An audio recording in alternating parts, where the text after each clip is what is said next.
You like nuts or? One day I'm gonna, probably never. I know. Thank you.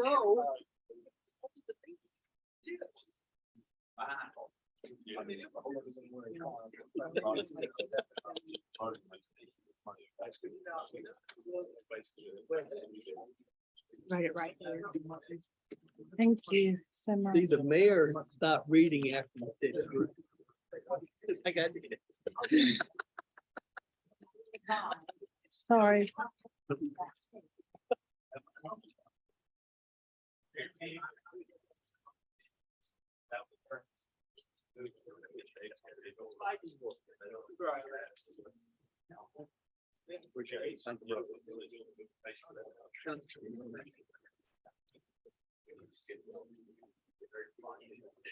Hold on one second.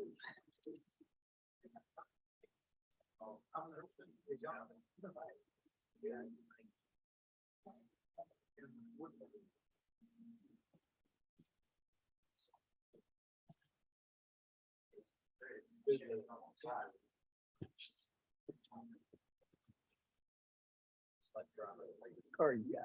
Ah, thank you.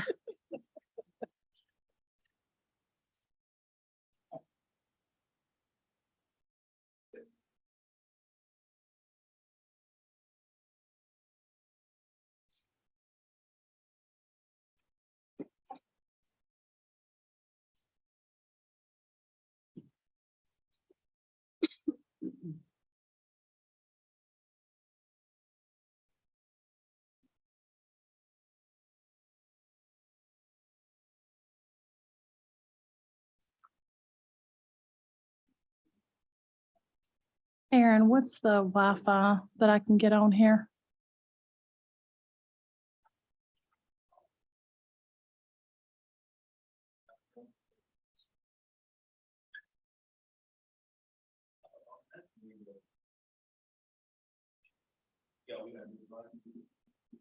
I have a new device because someone thought an Apple charger went into the new Apple chargers and broke off the connection. $1,000 down the drain.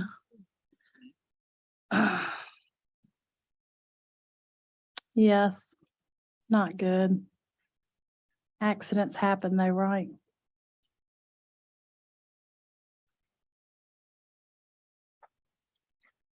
Aaron.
know how they're gonna.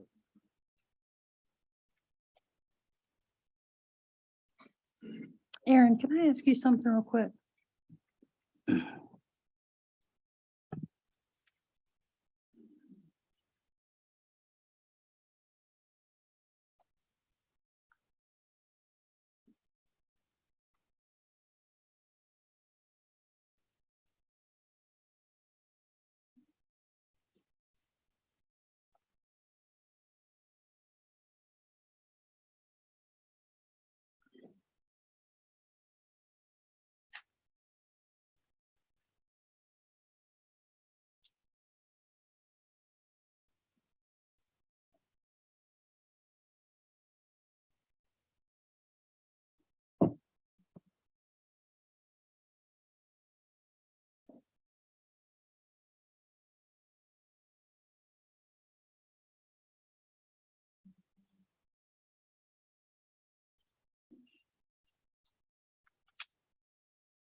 Hi, welcome tonight to Graham City Council meeting, October 11th, 2022. We appreciate you being here tonight.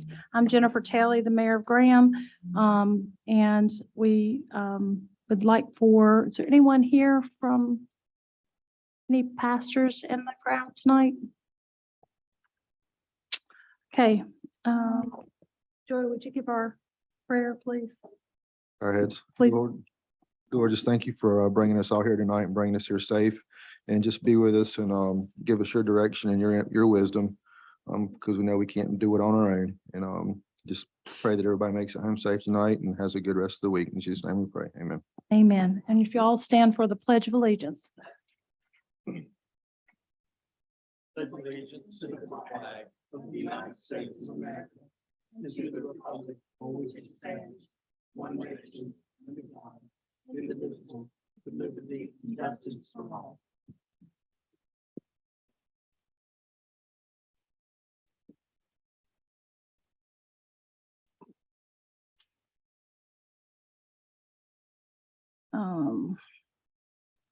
Have a staff report from the Historic Museum Commission's facade project update. I recognize City Manager Megan Garner. Good evening, Mayor and members of the council. At your September council meeting, you discussed some of the continuation for the HRC facade grants that were awarded last fiscal year and had carried forward into this fiscal year. There were two recipients, Green and McClure and Miracle Metals, were each awarded $5,000 in the prior fiscal year that rolled over into this fiscal year. We have made contact with those businesses and they both do still intend to move forward with their projects at this time. Any questions from the council? Did they give you a timeline? The only timeline I'm aware of is the furniture store said towards the first or second quarter of 2023.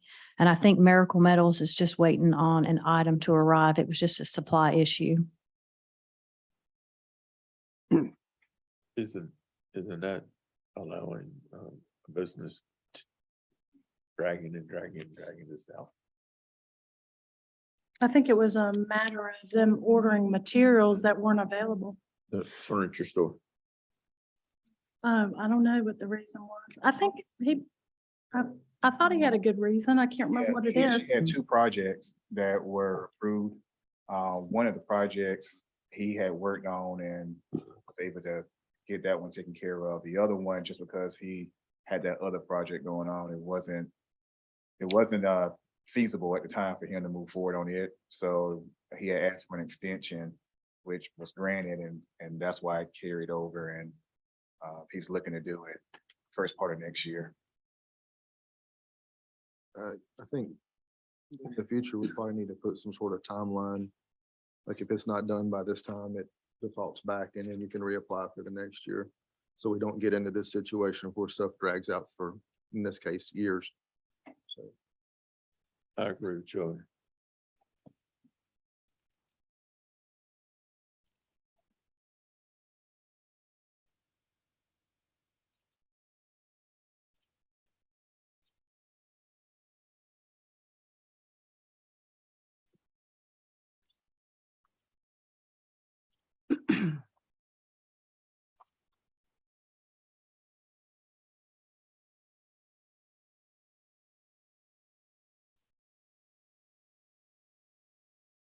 to follow up with that, this may be a question for you, Megan. Would that be something the council would set, or is that something that HRC should set? So when, She should set it and then have the council approve it, or how would that process need to take place? so if we're in that same situation this fiscal year, it would be something I would say that council would need to address, because during the budget talks, we discussed those two outstanding projects. It is. So if council elects to kind of carry any projects forward again, during that time is when we can discuss any restrictions y'all would like to place on those.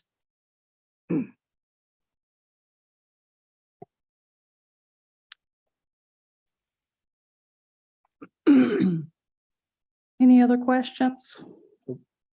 How does that affect the facade grant stuff that we talked about in the last meeting? So it doesn't affect them negatively. Y'all approved, giving them the extra 10,000 and some This year's change. budget, for This Mhm. year's budget. Right, and you'll see on the consent agenda, I think it's on the consent agenda. No, I apologize. Old business item 3. Yeah. We're asking you just to formally approve a budget amendment. At last month's meeting, you made a motion to give them that extra funding just for accounting purposes. We need a formal budget amendment. So that'll be before you tonight. Thank you.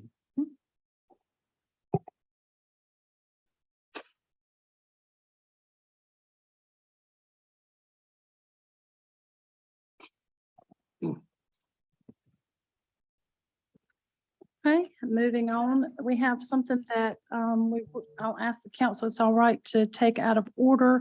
We have a visitor here tonight, Heidi Norick, from she's the director from the United Way. We'd like to give her just a moment so that we don't have to wait through the whole agenda, just to speak very briefly about upcoming event that they have. Is that all right with everyone?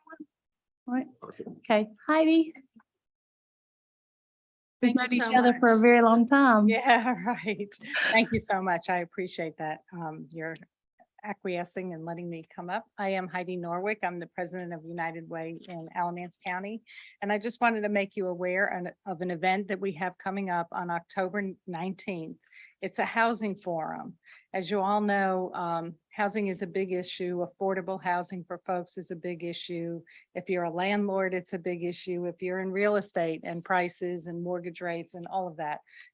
We get many calls daily about people struggling to make ends meet. One of our staff members, Robin Wintringham, who's the former director for 20 years of Habitat for Humanity, has joined our staff to help us as a community to rally together, work with our housing partners and others to see what we can do to make things better for folks across the board, for everybody in the county. So we're going to have a forum. We have over 100 people registered already, and we'd love to see you all there if you're available, just to bring their ideas, their thoughts, and see how we can start looking at all aspects of housing as it relates to our citizens, and see what we can do and maybe make some plans and come with some recommendations. Robin on our staff, as I said, she's been looking at other communities across the country and what they've done, and maybe there's some creative solutions that we can all agree on and move forward on. So I would love to invite you to come on October 19th to Ebenezer United Church of Christ in Burlington. It's 8:30 to 2:30. It's something called an open space meeting where everybody will have an opportunity to share, and then there'll be breakout sessions and lunch will be provided. So I appreciate you letting me address you tonight and hope to see you there. I can leave these, Renee, maybe I'll just leave them up here. There's some information on how to register, but even if you can't come for the whole thing, we'd love to have the input of the council. So thank you so much. We have major housing issues in Alamance and do. Wake and all the surrounding counties. Yeah, So, and people coming from other communities to come here for more affordable, but as that happens, those prices go up and just all around.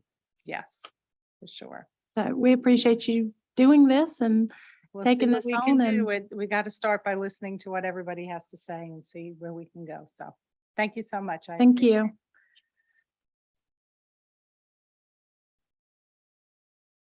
Okay, next on the agenda is the consent agenda items A through G.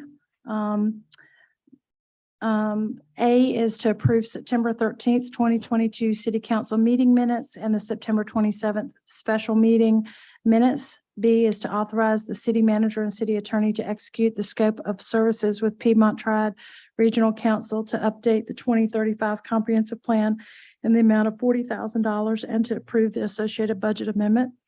C is to approve a contract amendment with Allie Williams, Carmen and King to provide dedicated office hours for city-related engineering services. D is to approve city street closures for Graham High School Homecoming Parade on October the 21st from 4:45 to 5:30. The procession will begin at Albright Avenue, down Main Street, around Court Square, down Pine Street, and end at Graham Middle School. Item E is to approve the request from Alamance County Veterans Organization for the city of Graham to provide public safety during Veterans Day Festival Parade on November 12th from 9 a.m. to 11:30 a.m.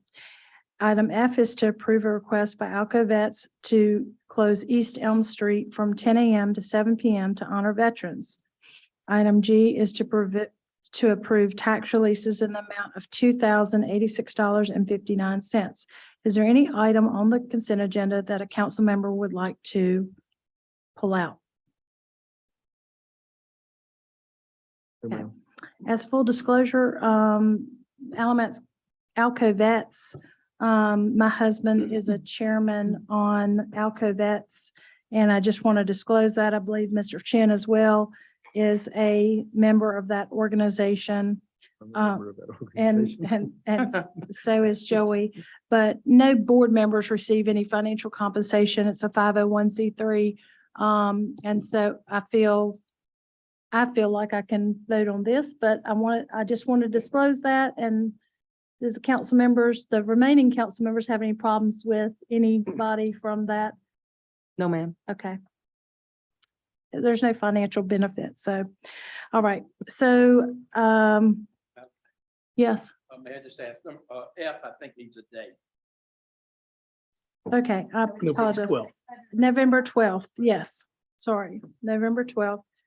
And, I did have a question. We didn't disclose this, but Allie Williams, Carmen and King, I'm sorry, those times, those office hours, so that we can let the public know what those were. What were those office hours? Wow. That was not. The office hours are projected to be, Monday and Tuesday afternoons, roughly from 1 to 5, and then 4 hours spread randomly throughout the week. I think Aaron and I talked about possibly putting something on either the planning page or something like that of when that'll be, but then also asking people to email or call before they show up, because there's also potential that I could be somewhere else in the city during that time. Okay. The Monday and Tuesday, 1 to 5, and then 4 hours additionally in the office. And we didn't want to put it on the website until council approved the contract, even though we've been operating in that manner this budget year. Just wanted to make sure everything went through as it's supposed to, and then we can go ahead and put it on the website. So it'd be something that we put up in the morning. Okay, that's fine. I feel like, the feedback that I've gotten so far from doing this has been very, very positive. It's very nice to have the competency level that we have over there and have this skill set there where you can get an answer in, 5 minutes. And, really, I think it's going to be a huge benefit to having you. And hopefully we'll be able to increase your hours even so, as we continue to grow. But thank you so much for that. Do I hear a motion to accept the consent agenda as written? Madam Mayor, I make a motion that we accept as written. Do I hear a second? Second. All in favor? Aye. Aye. All opposed? Motion carries.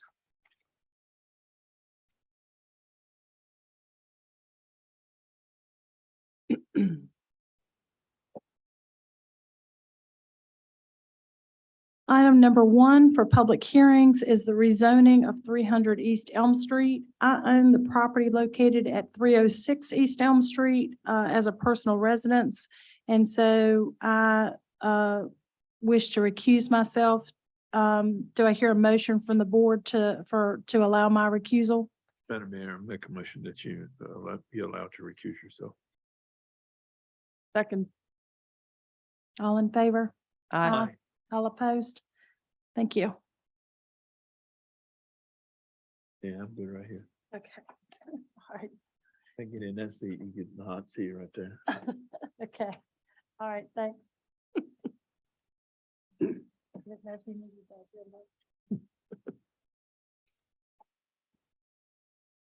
All right, we're gonna recognize Aaron. He'll bring us up to speed on this property. Thank you. This is a request to rezone 0.25 acres of property from R7, which is our high-density residential zoning, to CB, which is our conditional business zoning, for the purpose of utilizing the existing home structure as a hair salon. The applicant has provided a list of uses that they would like council to approve, and I will put it on the screen here. The entirety of this block is zone R7, and this request will allow for all B3 permitted uses, minus the ones that the applicant has already taken out. Planning board did review this at their meeting, at their last meeting, and they recommend approval unanimously. Staff also recommends approval.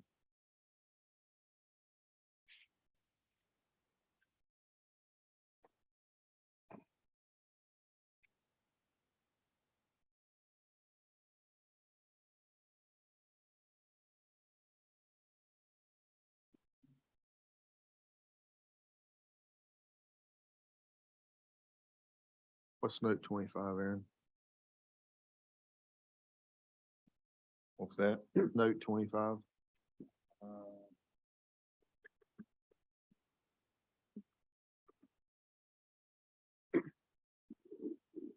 I'll pull it up on the screen here.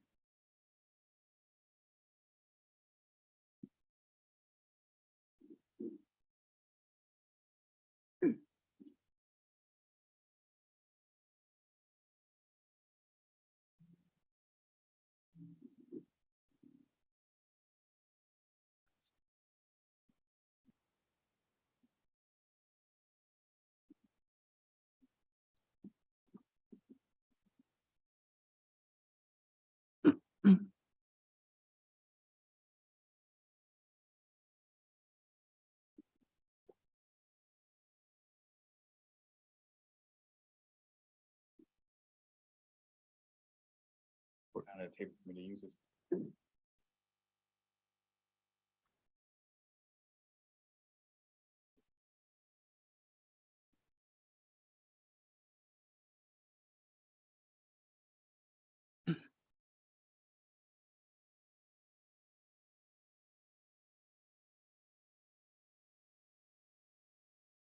Yours was to add it. Okay. The applicant will have to explain note 25, because I think it was one that he's asking for. Well, when you recognize the applicant, he'll be able to address what the note 25 will read. Okay, thank you.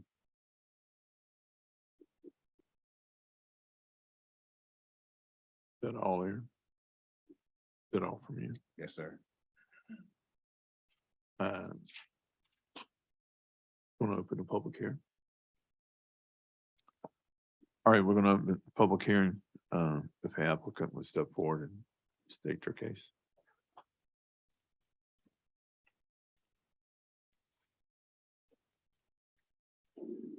Hello, council members. My name is Chad Huffine, civil engineer for the project Leeds Group PA 505 East Davis Street in Burlington, North Carolina.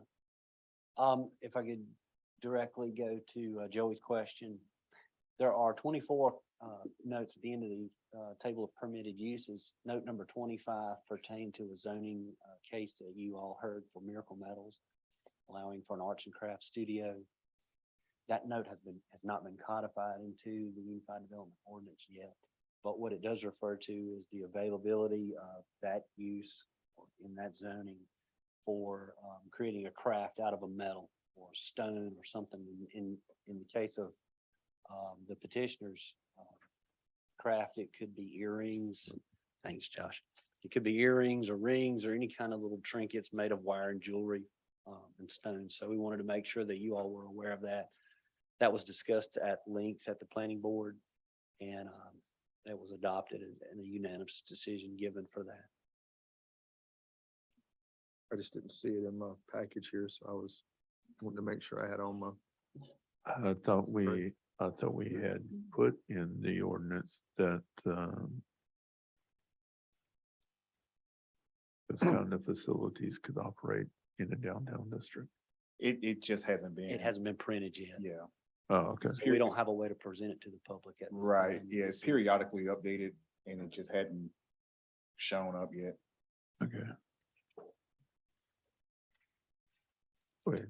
I can also address some of the questions that you may have in the table of uses that we've added.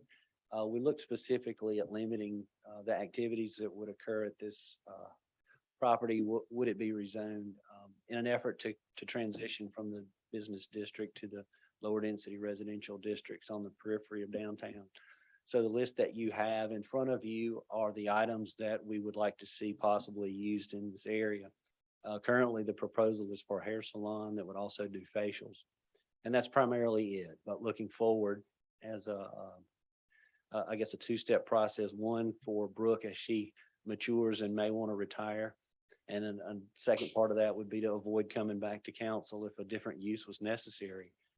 We created this list to incorporate an office, which is consistent with the areas that are adjacent to it. And then the list is fairly complete and fairly benign for a small home office type scenario, including the photography studio, inside retail sales, which accompany the hair salon in the form of hair care products and things from time to time that are incidental to the hairdressing. If it is zoned conditional business, we would like for you also to allow the residential dwelling use to continue to avoid a rezoning trip if it was converted back to a home. And I think the rest of the items are self-explanatory, but I can answer those questions specifically if you have them. Talk about the retail sales. So in this case, it'd be shampoo and conditioner, maybe a hair dryer, that type thing. If in the future, the hair salon would not to exist and there were other items, the retail store itself would exist inside, limited to only inside sales. No outside sales or storage would be allowed. Explain to me about the parking lot.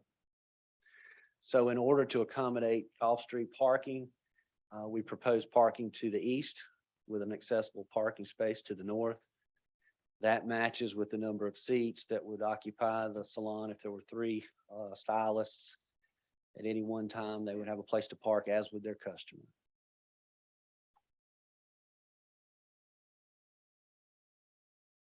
Problem I see with the retail is that if it does go to something else and go to a strictly retail, I don't see that you would have ample parking for like a retail business there. So at a rate of 1 space per 200 square feet, the floor area would be 1,400 square feet, and the size of the structure is less than that. So there would be, according to the current off-street parking requirements, it would meet that. Okay.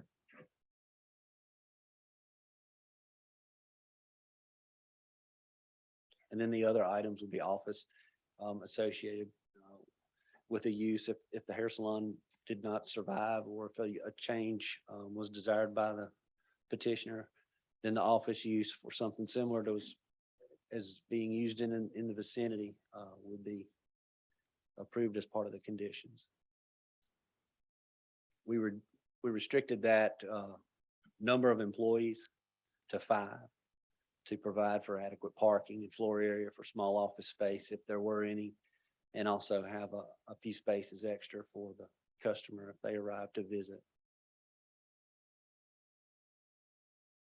Talking about the boutique shop, would that be like a dress shop or something? That would still be kind of under this, I under the think- same thing as retail sales. I think in my mind, when I walk into a salon, I see, I mean, no disrespect to anyone, I see knickknacks and things that are handmade or crafts that are not available at a general store, but maybe at like the corner store over near Witt's.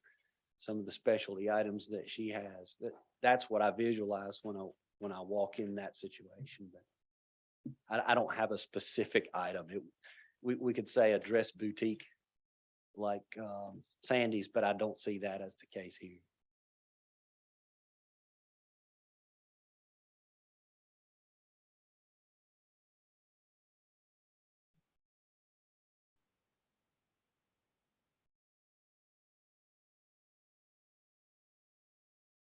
All right, sir. Let me open the floor to anybody else who would want to speak. Is there anyone else who would want to speak to this case?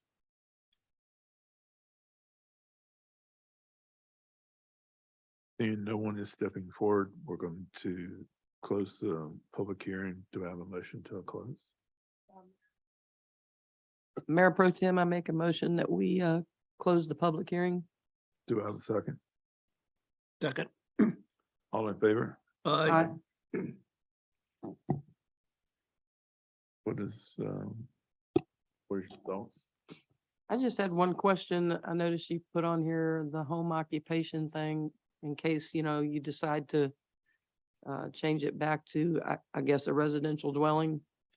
Are there any legalities with that, Aaron? Since if it goes to conditional business, could they turn it back into a home without I would think they'd have to come back before us because conditional business, an actual home wouldn't fall into conditional business if they were to turn it back into a home. Well, I think for the home occupation, for it's a use by right for any single family dwelling. So if it's used as a house, you by right have the ability to have a home occupation as long as you meet all the criteria that's associated with it. Okay. So essentially, if it reverted to a home, to a residence, then it will also have the home occupation abilities associated with it. Okay. Okay. Thank you. That was my only question. Questions?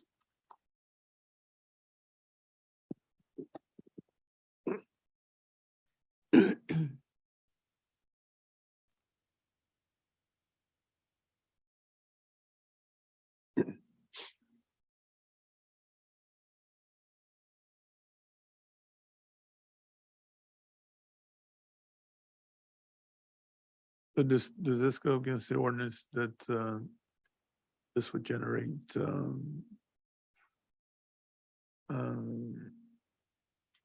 produce excess traffic in a residential area? I'm not sure that it would, only because the size of it. It's 1,400 square feet, I believe. So you're limited to the impact that it would have just because of the amount of space that you're working with. And as Chad had pointed out, even with the parking, our high traffic volume, even for parking, is 1 space for every 200 square feet. If we were talking about a 5,000 square foot building, you would have a nice, row of parking out there, but because you're talking about a small area, you are limited to really the impact that you can have because you're limited on the space to begin with. And just to point out, this is a site-specific site plan because it's a conditional zoning. Right. So any changes that would occur from what you see, they would have to come back through council for approval.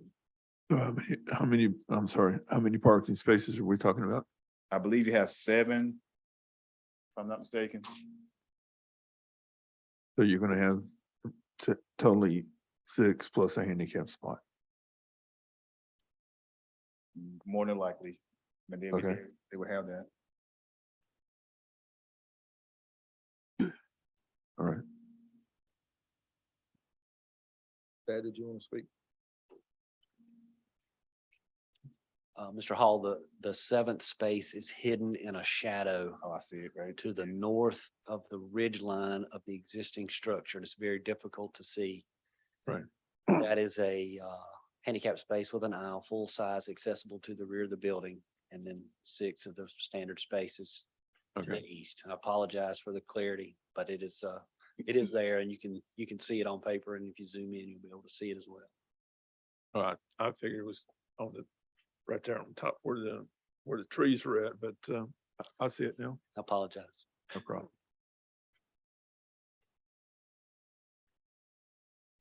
This is rezoned to the CB conditional and something happens to this structure. What can be built back there under this zoning? Whatever they want, or would it have to be the same type of structure? It's whatever we approved tonight. Well, I think that if. Because at that time it'd be right to use because it would already be zoned. So what could be built back there? Well, I think that because it's site specific, they would, be limited to the size that's there. I turn to the attorneys. If the, say they want to demolish the structure, could council have it where they build another residence of similar size back? I mean, is that a condition that they can apply?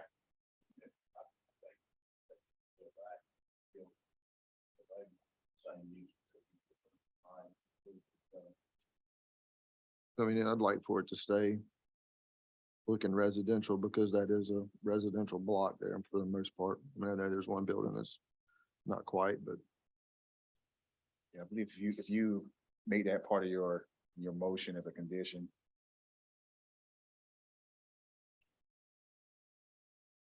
would the applicant have a problem with if it's something did happen, putting it back?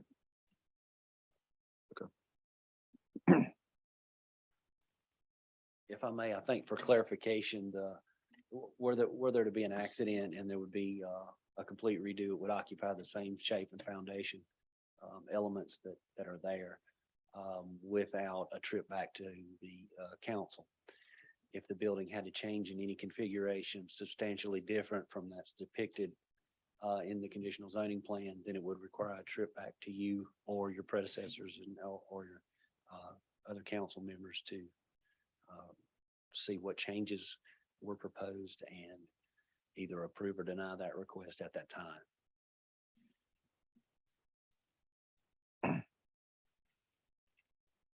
So you should add it as a condition. What do you guys think? I'm good.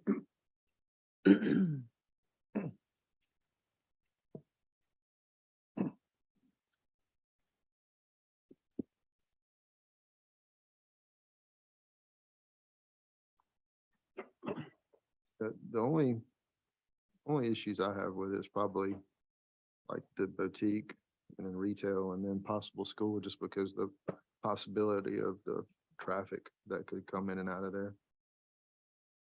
You guys think about it, but other stuff is kind of by appointment and would be more structured. That's when people would be coming in and out.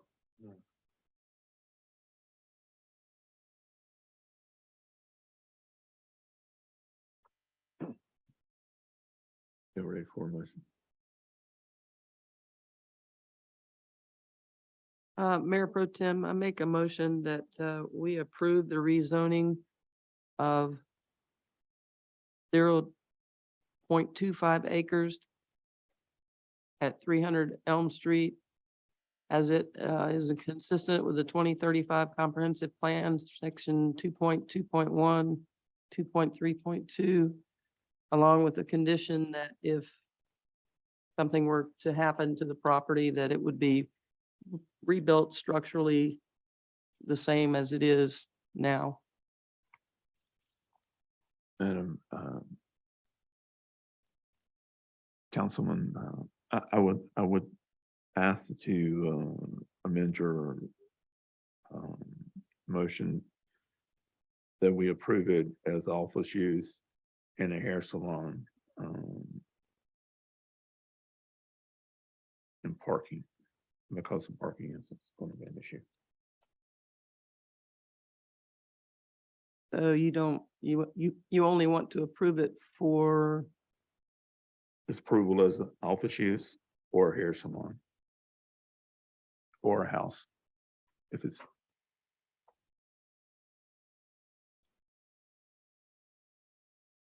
this would make this project consistent with the comprehensive plan 2.2.1 and 2.3.2.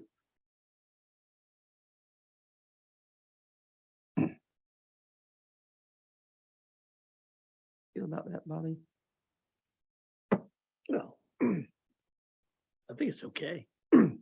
I mean, I'm looking at the schematic and there's, the intention is to put parking spaces where it's currently open land.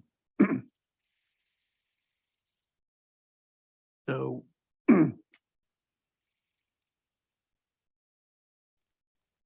I guess I'm at a loss as what's the issue with the parking. Well, if you get it into a martial arts or a dance studio, 6 or 7 parking spaces is not going to be enough.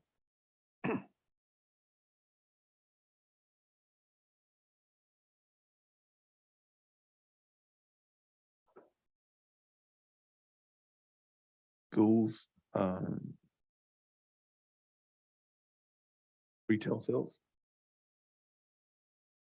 Parking's not gonna be enough. It's gonna be the same issue we just fought with Mr. Cox about not having enough parking. In that area of Elm Street is already narrow. And you got logging trucks and stuff coming up through there. So you got to Oh. consider that. Okay, so then you would have an issue with, would you have an issue with medical or dental? No. So you just basically have an issue with, because I mean, I don't think, a barber shop would be in line with a hair Barbershop, salon. barbershop and beauty shop are, to me, one of the. So your objections are to the retail sales, school music, art, martial arts, dancing. Contractor's office. Why would a contractor's office be a problem? I don't see why that would be an issue. You wouldn't have that many That would fall people under- there at one time. Fall under office space. Yeah, Okay. yeah. I just want to make sure I know what I need to cut out before I make another motion. So, I would make a motion that we approve the rezoning of this property at 300 Elm Street for 0.25 acres to conditional business with the following caveats and changes for office space, arts and crafts studio, boutique shops, no outdoor storage, barber shop, beauty shop, nail salon, contractor office, single family detached dwelling, home occupation, medical or dental related offices, photography studio, but not the last two. And then take off the retail sales and the school music, art or martial arts or dancing due to issues with parking. And take out the parking now, because Well, it doesn't really, Yeah. that's not really all right, a usage, so. I'm good with it. I'm sorry, sir. I don't know if it's proper to ask during the motion. Say that again. He has a question. He wants to know if he can ask it during the motion. Go ahead. This is Chad Huffine again. I just am out of matter of clarity. The sales of hair care products is not considered for being removed from this list, correct? You're strictly concerned about future retail sales not associated with this. Correct, Correct. index. correct. I mean, Yes. What I hear you can say- guarding against is a future store building in concept. Correct. Is that clear? Yeah, I'll make it more clear. And then if I may ask for a point of clarity, if one space per 200, which is our most intense parking rate in the city's current ordinance, is not suitable for retail sale in a typical general business, what is the rate of parking that has been changed that I'm not aware of? I guess is the way I want to ask this question. The parking is adequate according to the development ordinance. It meets and exceeds. So I'm at a loss for, is there a new rate that's not published that we're not aware of? One space per 200, I think, is a general business, most intense parking rate we have in the city. And I'm just not aware of a tighter restriction at this point. I understand this is a conditional hearing, but We're just, what I am afraid of is that I don't know something that's a part of the ordinance that I may not be aware of. my concern is we're trying to limit the impact of additional cars entering or being in the residential area. That's my concern.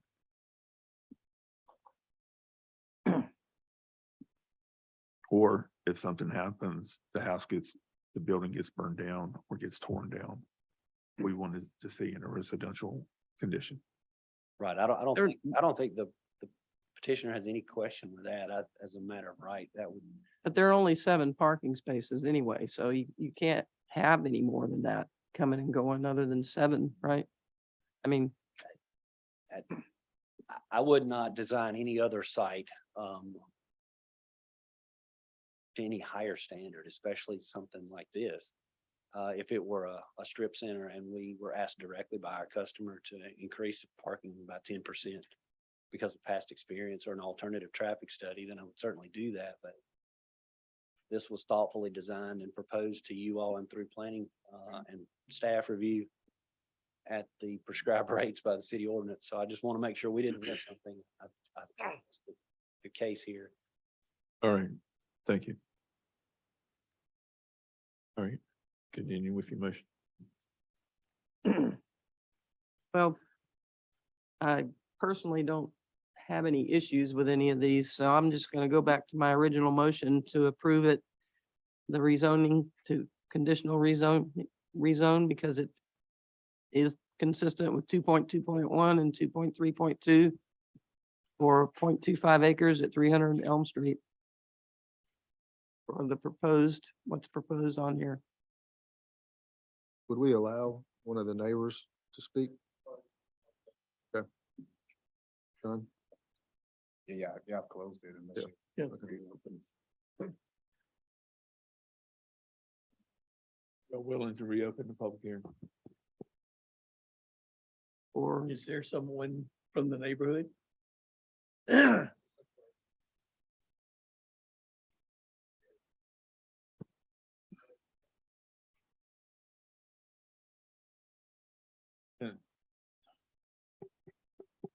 All right, step forward, Chuck.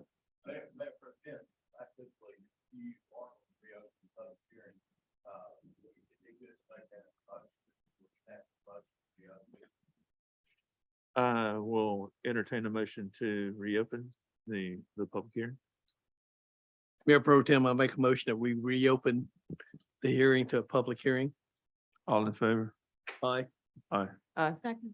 Thank you. Second. I'll second it. Aye. Aye. Chuck, you want to speak? Let's go, man. Time's wasted. Chuck Talley, 808 Sivy Street. I think the only question I have is the one that Councilman Hall had brought up is the question some of the neighbors had called me. I guess they're watching remotely and they kind of called me and said, what if the building burnt down? What could be put back? I think that's the biggest question that I had. I had somebody call me just now and I drove over here. One of the think we- neighbors. I think we Sorry. addressed that with Mr. Huffines. Mhm. So, huh? Already, I think we've already addressed that with Mr. Okay, I Huffines. just wanted, the thing is, if it burnt down to be built back like it is, that was the biggest concern that they had. So I told them I'd come and ask the question, that's all. But I don't have a problem with it. I mean, Jimmy knows that and his daughter knows that. So I was just trying to address, for some reason, I became the spokesman for the neighborhood for some reason. So I said, okay, I'll drive over and ask real quick. So that was all. Thank you. I make a motion, we close the public hearing again. A second. All in favor? Aye. All right, now we're gonna go back to the motions. Oh, I'm gonna try this again.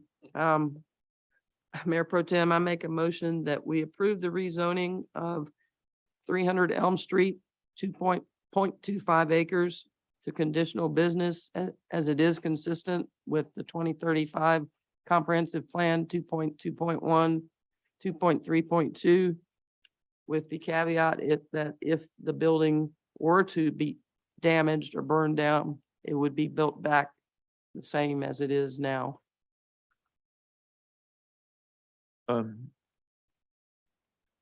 Councilwoman, Monty, I'll second your motion. Second your motion. All in favor, I'm sorry. Aye. Aye. Make a motion that we allow Mayor Talley to come back to the podium. All Second. in favor? Aye. Aye. Thank you all. And so, Mayor Pro Tem, so, the last two items are back in the final motion. Yes.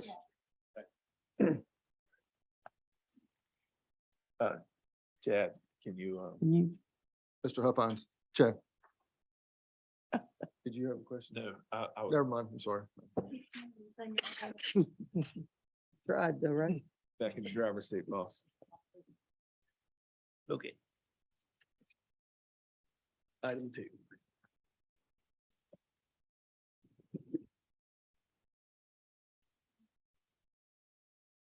Any motion needed? Any motion needed for me to come back? No, we made the motion and approved it. I couldn't hear anything. Okay. Take care of it. Okay, next item, reclassification of 0 East Hardin Street. City Council will consider reclassifying a portion of property located at 0 East Hardin Street from conditional business to residential, to R7, high-density residential, to allow for the property owner to utilize the full extent of the lot. Planning Board recommended approval. Recognized Assistant Manager Aaron Holland. All right, thank you, Mayor. Just to go back in time, just a little bit, about 10 years ago, Mount Zion Church had a conditional business zoning approved to build a center for the church that was there. That project never came to fruition and the church is no longer there. The current owner would like to have the conditional zoning taken off because it is site specific, which will allow for him to build on the site if he was able to have an R7 zoning so that it allows him to build single family dwelling structures for himself and his children. Planning Board does unanimously recommend approval for this project. How many? Hey, Mayor. Yes, How many houses is he looking to put on this property? I think it's 3 total lots. They're already there. It's just that the conditional business is going across a portion of one of the properties on the front there. kind of looks like an L.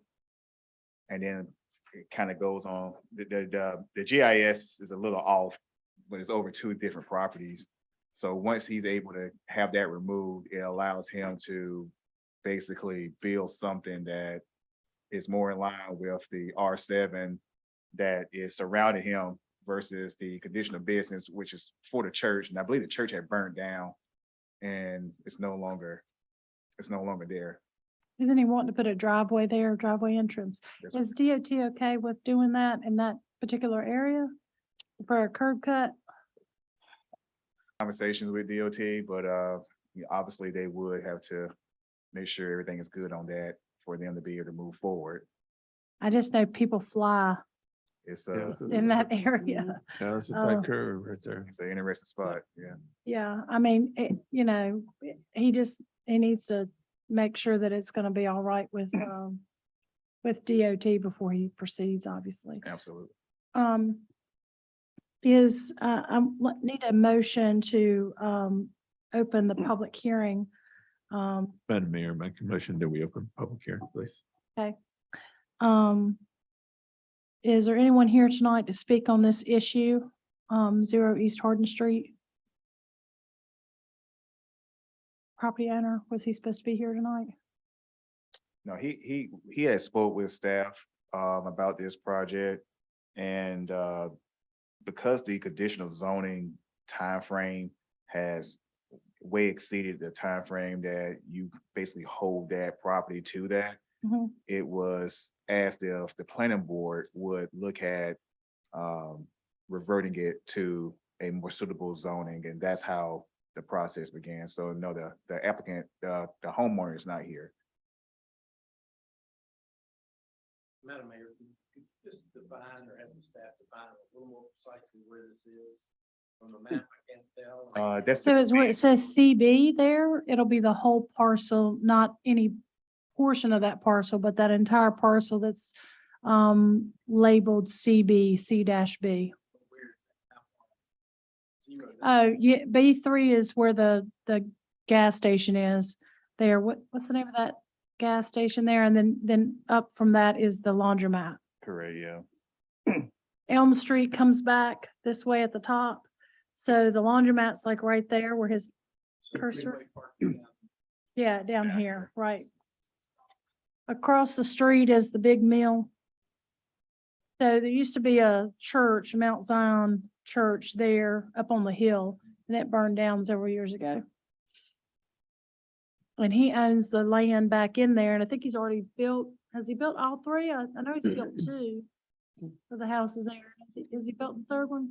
I don't believe he's built the other one. I think this was sort of holding him up to be able Okay. to go and do it. Okay, if not hearing anything from the public, do I hear a motion to close the public hearing? Madam Mayor, I make a motion, we close the public hearing. All in favor? Aye. All opposed? Motion carries. Second that. I'm sorry. Do I I'll hear a second it. second? Oh, I made a motion, Do I yeah. hear I a second it. Okay, all in favor? Aye. All opposed? Motion carries. So now we need a motion to either approve or deny the reclassifications. This basically was for an intended purpose of having a church there. Obviously, they sold the property, so this should revert back to R7. So does Madam anybody Ma- have a motion? Madam Mayor, I make a motion that we allow the property to revert back to the R7 zoning. Okay, all in favor? I gotta have a second. I'm sorry, second. All in favor? Aye. All opposed? Motion carries. Old business, Historic Resources Commission Facade Grant Program. City Council will consider approving a budget amendment in the amount of $10,583 for the Historic Resources Commission Facade Grant Program.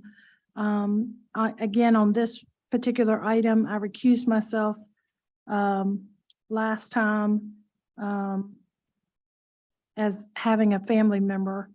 And so that's dealing with this, not me personally, but a family member. So I asked the council to recuse me from this particular item. I make a motion that Mayor Talley be allowed to recuse herself from this Motion? I'll second your motion. All in favor? Aye. Madam Mayor, I don't think you need to go very far. Really. I'm going to make a motion that we approve this request to add the $10,583 to the historical properties facade grant. I second. All in favor? Aye. Aye.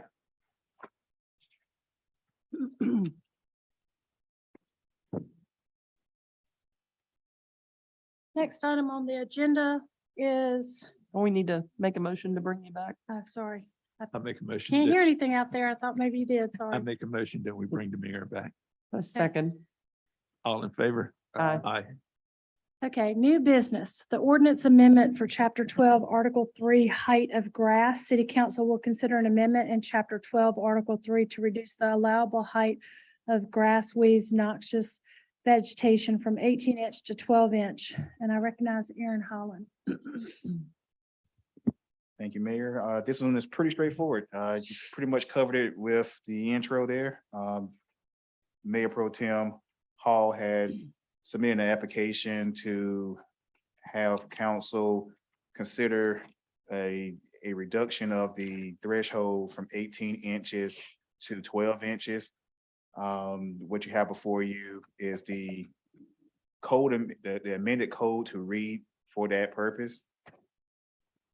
And I've also included in your staff report, other area heights to show you that we are in line with them as well. So, to recap kind of a conversation that we had about this, I think, Ricky had said something about, by the time the notice goes out, grass is growing more and more and more. So, you guys looked around at what other cities had done and all that sort of thing. So, That is correct. all right. So any comments from the council? Yeah, do I hear a motion to approve or deny the ordinance?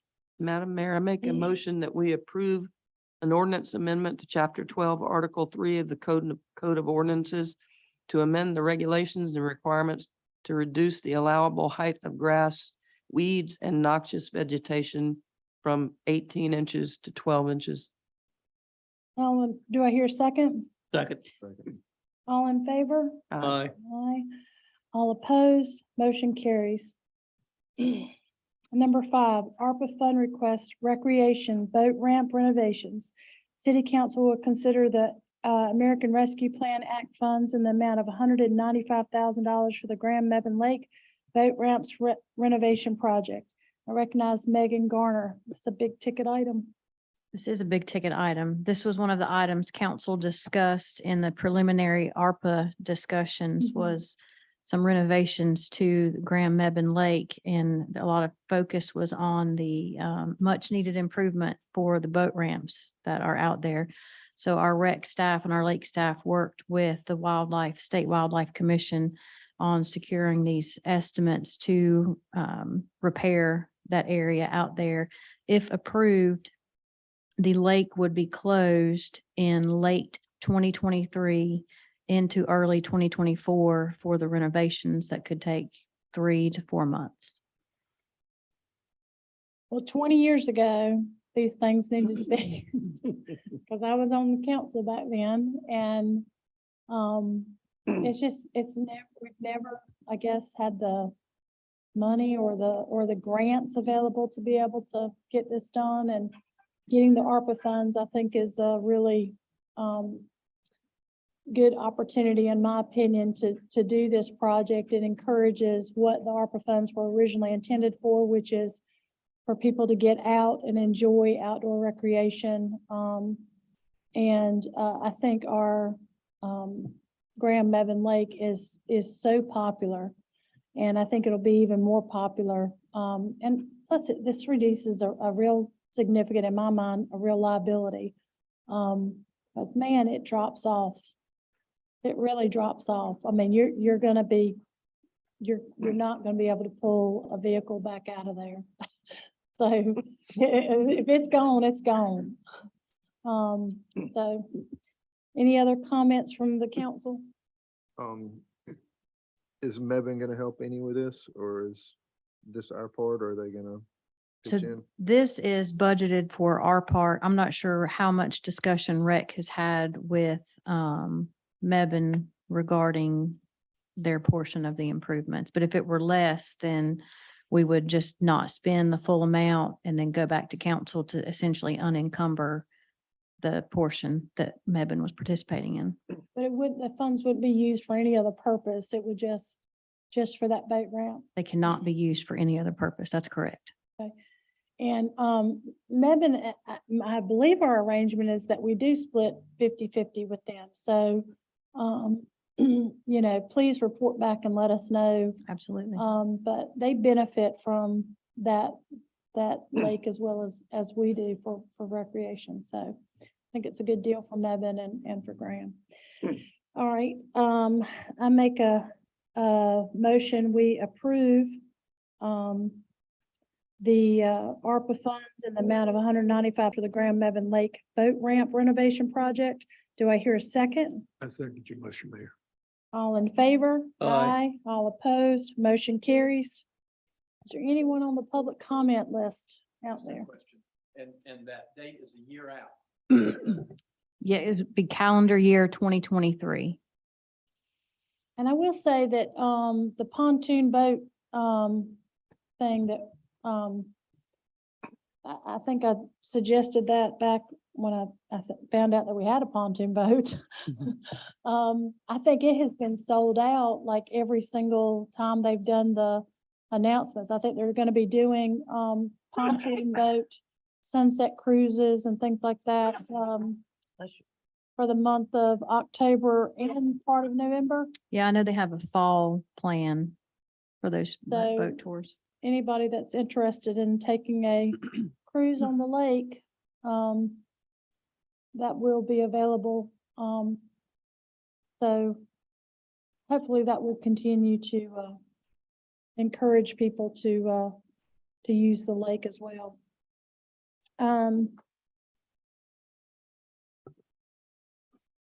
Was there anybody signed up in the back?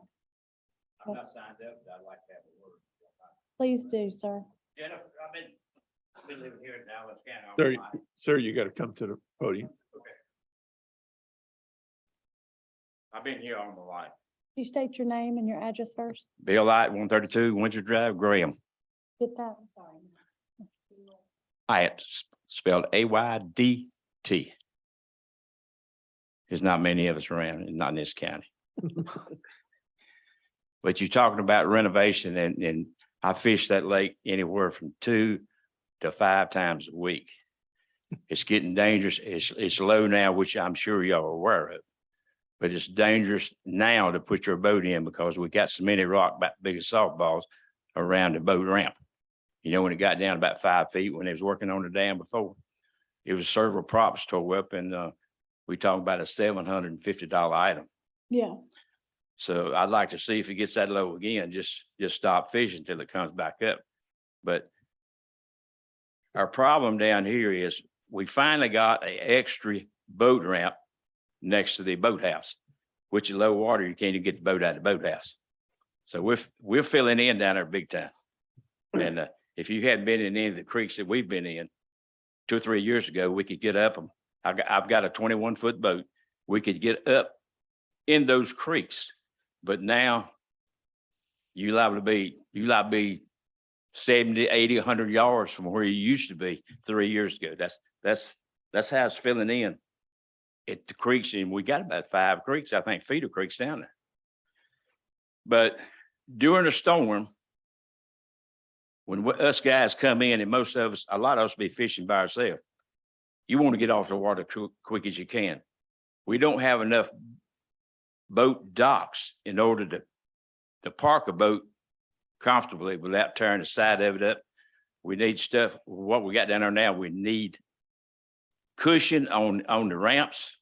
I mean, on the docks, which we don't have. If some of it's tore off on like a corner, and it takes the cushion or the boat bumper away from the dock where you got screws there and all this kind of stuff. And I got a boat that cost me about $65,000. And I don't want a screw head to get in that fiberglass and tear it all to pieces. And that happened about 4 weeks ago. I just happened to be standing there. And the bumper had been off several days. Steve does not, he'll talk about getting something done, but it's favor doing it. That's y'all, that's not me. But we don't want to have our stuff tore up because these boats are fiberglass. They're got metal flake in them. And there's nobody around here can do that like the factory does. So you liable to be without a boat if you tear it up, but on a dock or something or other. 3 to 4 weeks or 3 to 4 months. So, this can be avoided, but just a little maintenance on the docks that we do have. And the last dock was built. Steve took it over with the kayaks and stuff. So it didn't do us a bit of good. So, like I said, a bunch of us fish by ourselves. When a storm comes up and everybody comes in, tries to get out at the same time, somebody's going to be sitting out there. If you got lightning and thunder, somebody's going to be sitting out there in the middle of the lake, waiting on a guy to go get his truck. If he can find a place to park, get his truck, get the boat into the water, then drive his boat up on and then get out before anybody else can get out. And the rest of us is sitting out there waiting because we don't have enough pier or dock area to park our boats at, when we come in. You got a stationary dock now that does not fluctuate with the water level. And you got one floating dock that only put a maximum of 3 boats at one time on. So I'm just giving you, I've been fishing all my life, and I'm just giving you a heads up. We need a dock down there long enough with it teed on the end. And that would help tremendously at that lake. Well, Aaron, who's responsible for the maintenance down there? Does Steve and them have to do that themselves, or do they call someone in the city to come do maintenance? Is that like Jimmy Lloyd or? It really depends on what the maintenance is. If it's something, I know Steve and them do a lot down there. I know when we went and Megan and I went down there, I didn't realize how involved he was with a lot of the maintenance that goes on down there.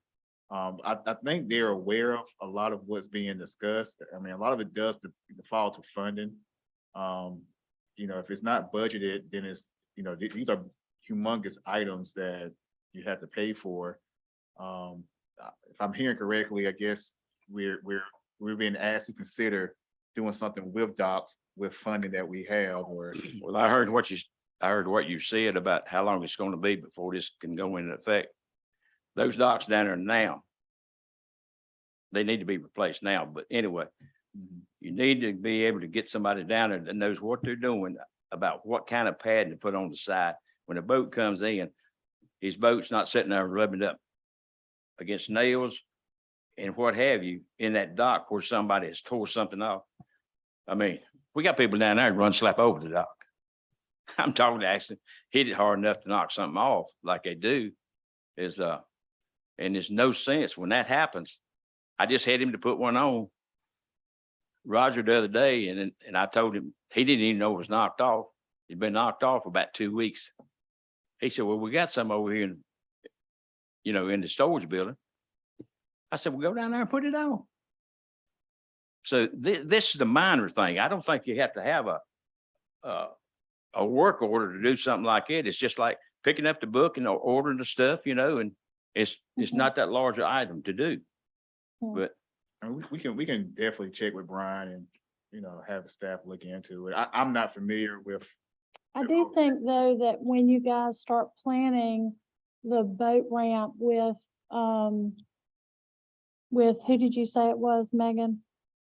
Wildlife. Wildlife, that it would be good to get some of the knowledgeable people that use the boat ramp and the dock to kind of, get some, your stakeholders to get these people's input, I think you end up with a better project. We have a certain amount of money that we have to do it, but, I don't think it would be, a big problem to have someone that is out there 2-3 times a week, giving some input as to what people want to see down there. Yeah, we can talk with Brian and And if we do have money left over and Mebane is contributing, maybe submitting whatever we're wanting to do to Mebane, and maybe they would pony up some money as well to help pay for an extension of the dock. If we're doing the dock ramp, kind of, get them involved in doing that. Because we hold fishing tournaments out there and youth tournaments and then we have a lot of recreation that's done out there at the lake, and we want it to be safe for everybody to enjoy, and we think it's worth investing in. Well, I seen somebody down there, I mean, I see some every now and then down there that don't need to be driving the boat to start with. But anyway. I don't know what we can do about that other than the wildlife gaming I person that's understand supposed to that. be monitoring that, but We're backing off in water right now about 4.5 feet. Okay. If you got to really be careful when you're backing off right now. So, well, you know what, you can go to one lake and it be perfectly safe to back in, because the impression that you get is that it's just goes at a steady decline, but there it drops off like a cliff, like the Grand Canyon. So I thought it did when it's really low, right there, that boat ramp where the concrete drops off.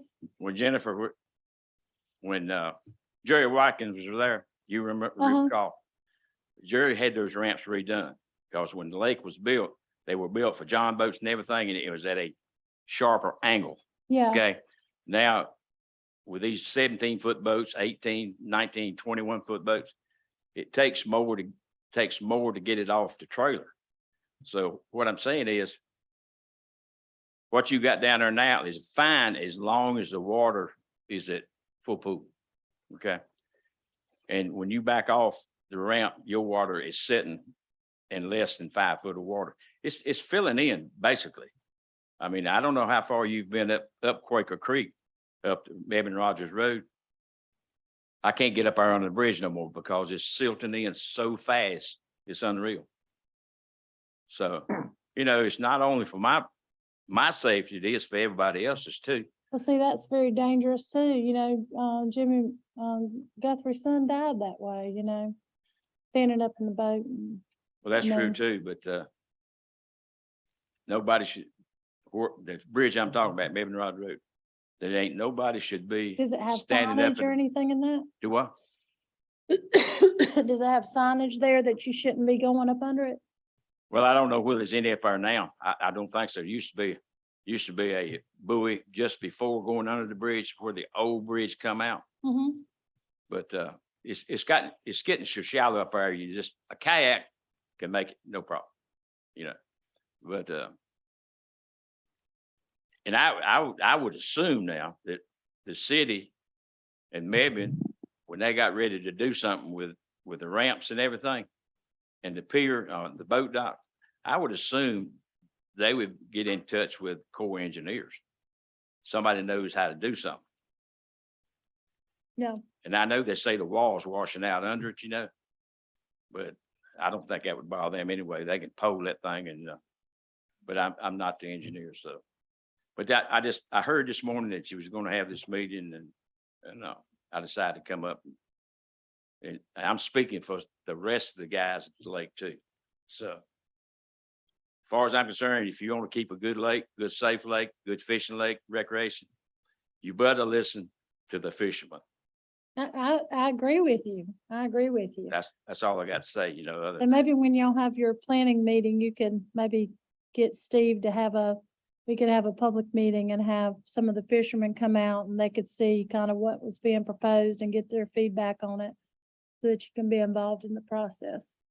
But the only problem I have with Steve, when you tell him something needs to be done, oh, yeah, yeah, yeah.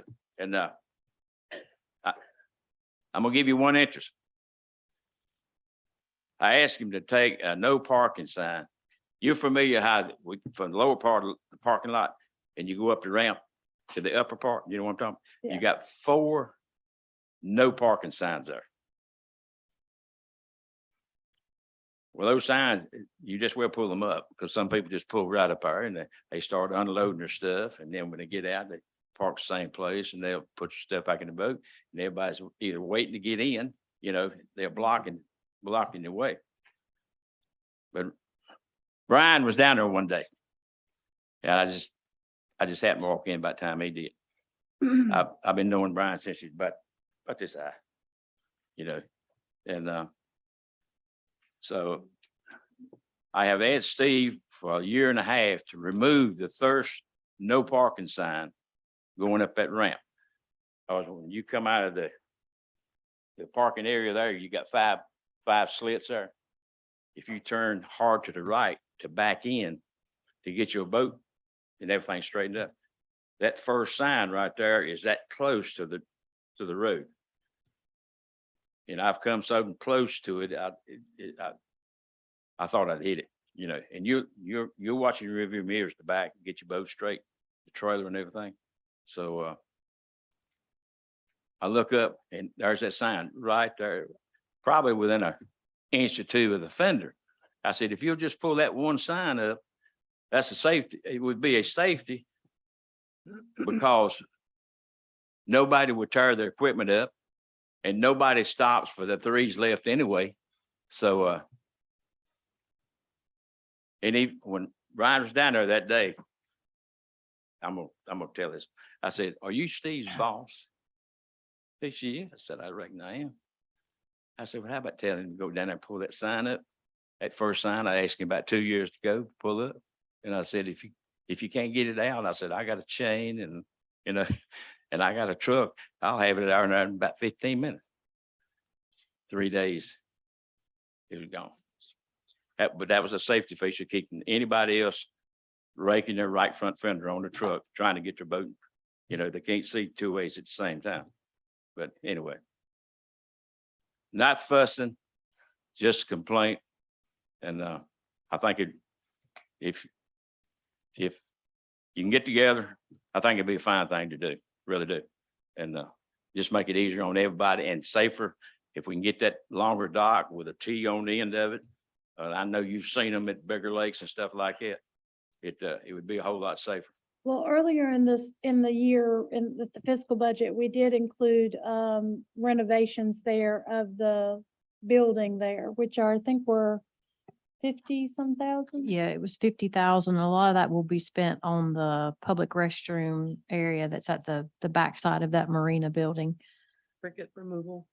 You know, Aaron and I have visited twice recently, and we are happy to report that there were no cricket odors coming from the place. We were cricket odor free, and we visited on different days when they've been freshly delivered and when they hadn't. So you're welcome to visit again. A but huge improvement. I think we are cricket odor free at present. Well, I see I had 4 minutes and just send me a bill for the rest of it, okay? All right. Thank you, sir. Thank you for being here. I appreciate you listening to me, and I hope it does some good. Yeah, thank you so much.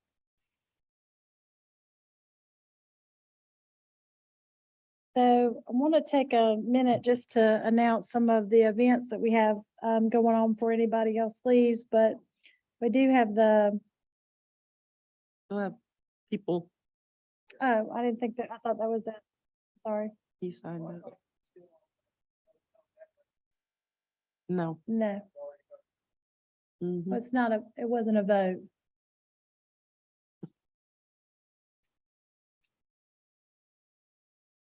My name's Keith Westbrook, 604 Trockwater Court. Reason I'm here this evening is I wanted to discuss, just like this man talking about things around Graham that need, or people bring up that may need to be done. Hey, can we get it done? I'm using one example tonight. The facility on Maple Street. That's run by the rec center. My wife goes to dance there on Monday and Tuesday morning, so they use that facility twice a week. A week ago, one of the women fell. Okay, now the floors in there, they don't want to get rid of the floors. They want the floors to be fixed where if they need leveling or whatever. But I don't want to see nobody get hurt. And I think it's something that with a minimum amount of money, we can go in there and fix this problem. I just don't want to see problems like this fester because they're brought up and then it's like, I'm a patient person because I know things take time.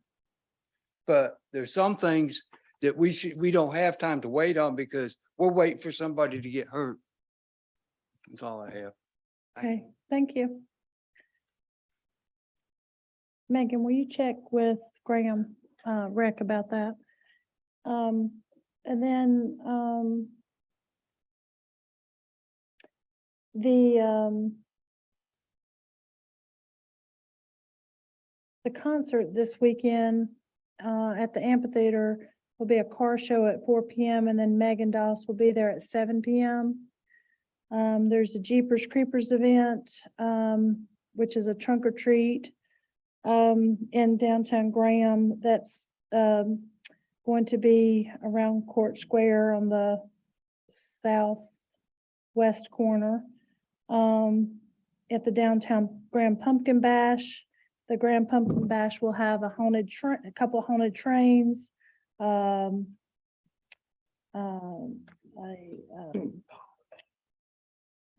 ghost tours, Halloween movies, hay rides through the cemetery, that sort of thing. We've got the Veterans Day event, which was mentioned earlier, on November the 12th. That'll be a parade and then a festival. And then we have also the Graham parade, which will be on October the 21st. So I just wanted to mention those few items. Is there any city staff comments? Okay. Council, you have anything? Do you have anything, Bobby? Yes, on October 17th, I've been told that the county commissioners are going to issue a proclamation to Alcovets in regards to the second weekend in September will become the annual balloon festival here in Alamance County.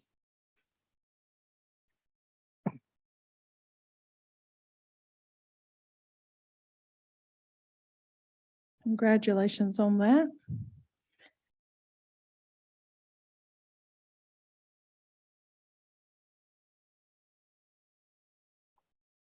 Bringing up veterans, by the way.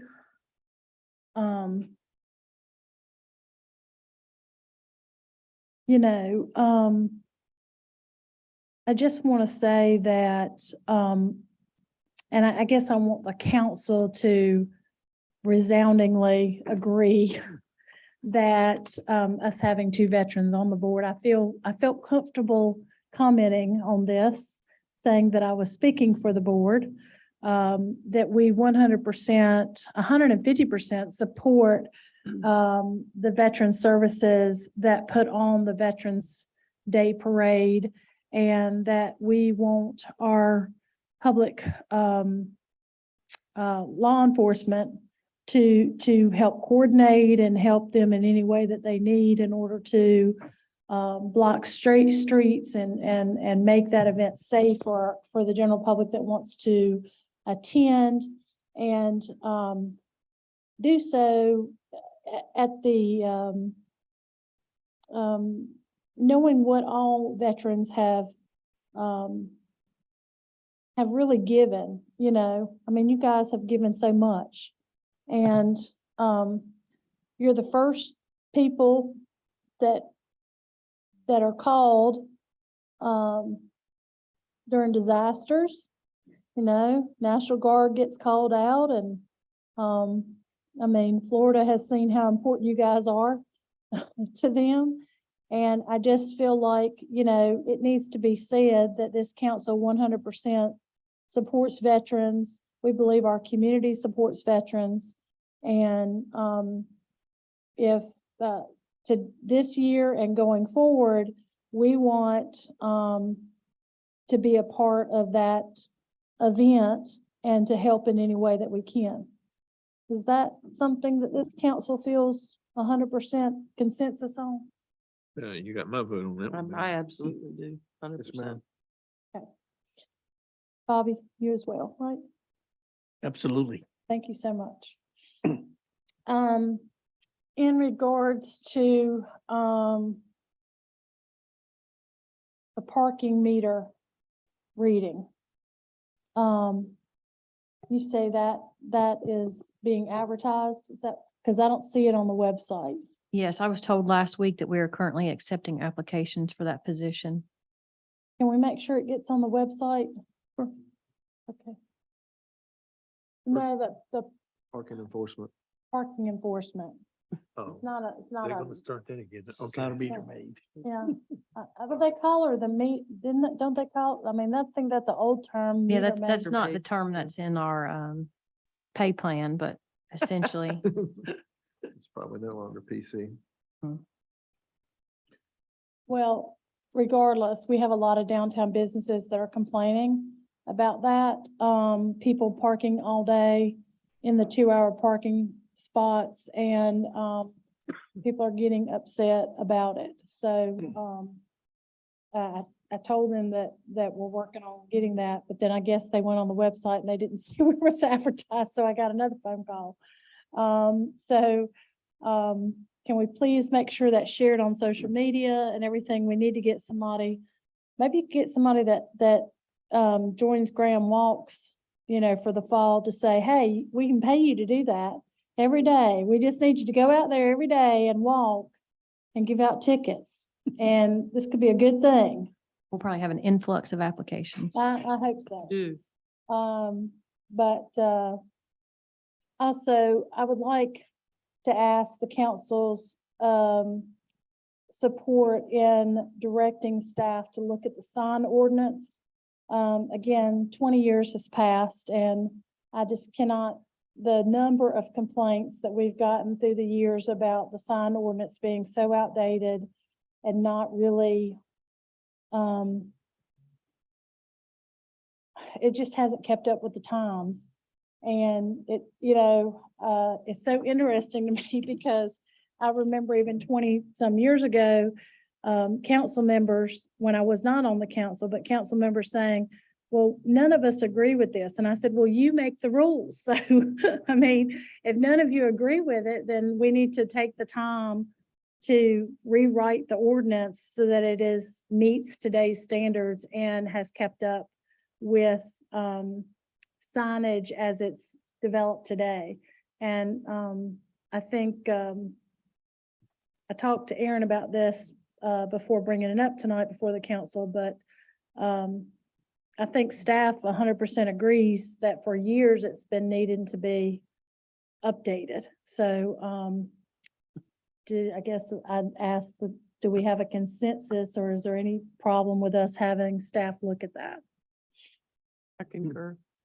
I don't have a problem with it. It's fine. Thank you, Aaron. And, I have one other issue that I'd like to bring up, which is the simplification of the application process for the facade grants. I got 3 different complaints from people saying, well,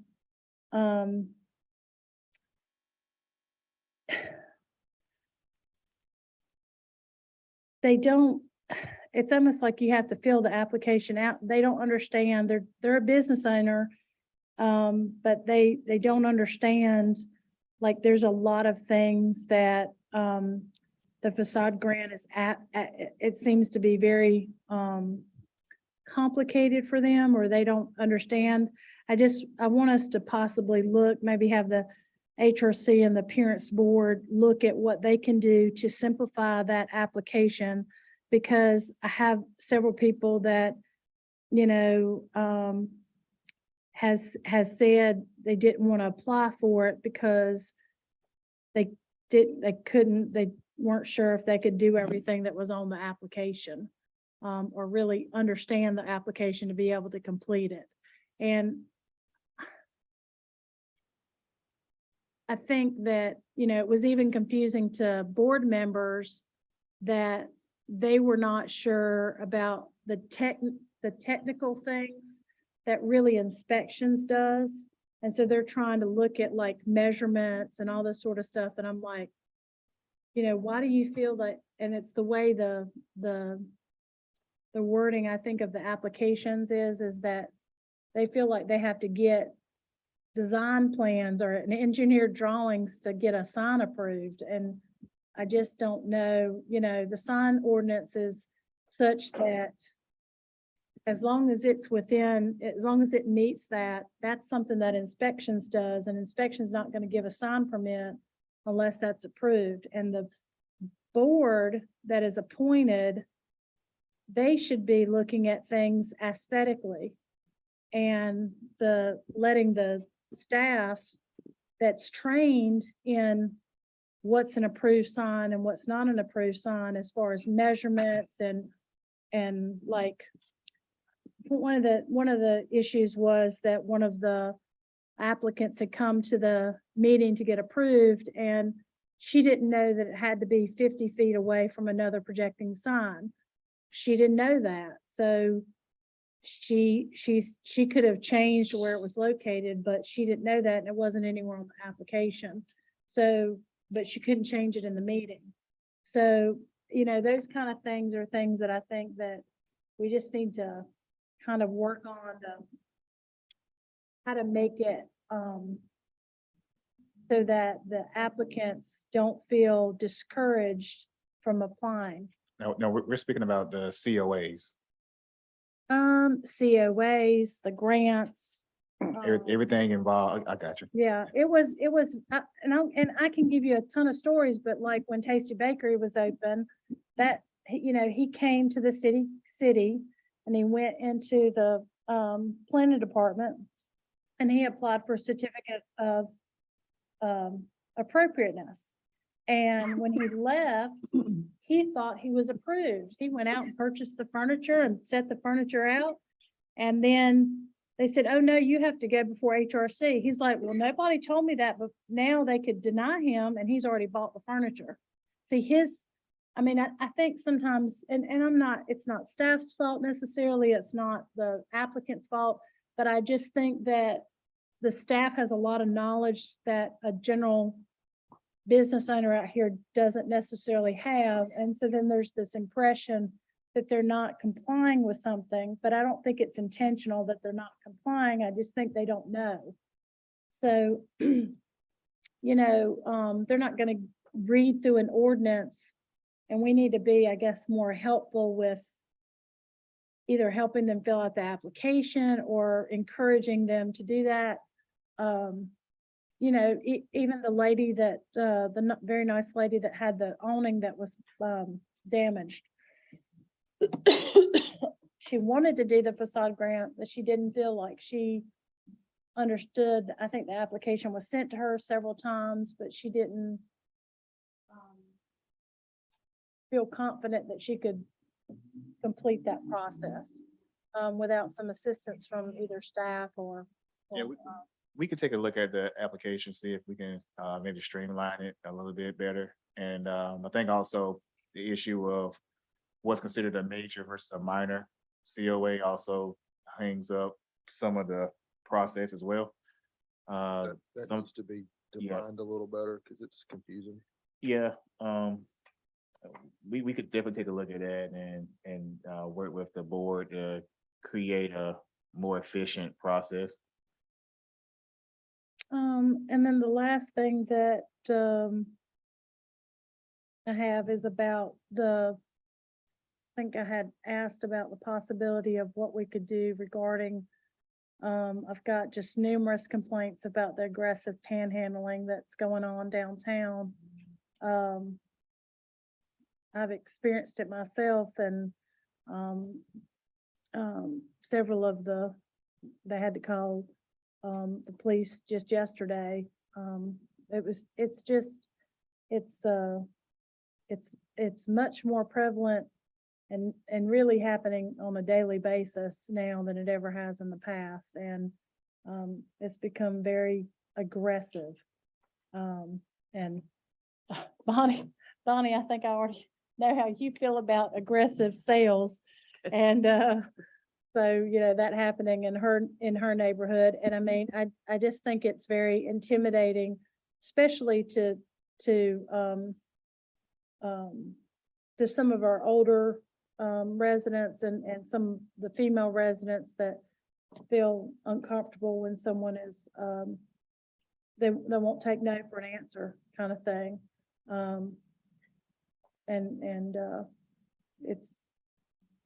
It ends up in, causing kind of altercations and stuff. And, I think we need to do a better job of trying to enforce whatever our rules are. And so if you could bring something to the next council in regards to that and look at that. And I think Burlington's just done some recent amendments as well. So that's all I have. Ricky, do you have anything? Well, I got a couple things. One, I'd like to give a big shout out to the members of the appearance board that have been decorating downtown. They've been doing some really beautiful job. A lot of time consuming work, and remind the council of the city county meeting on the 20th. City county meeting on the 20th. I think it's the 20th. What time is that? 20th. And where is it? It'll be in Hall River at the where they redid a Old Cone Mill. yeah, 6 p.m. yes. Okay.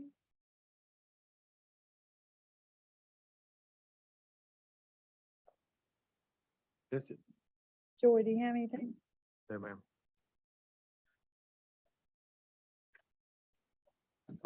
Okay. I'd like to entertain a motion to adjourn. Madam Mayor, I make a motion, we adjourn. Second. All in favor? Aye. All opposed? Motion carries. Thank you for doing these. Was this your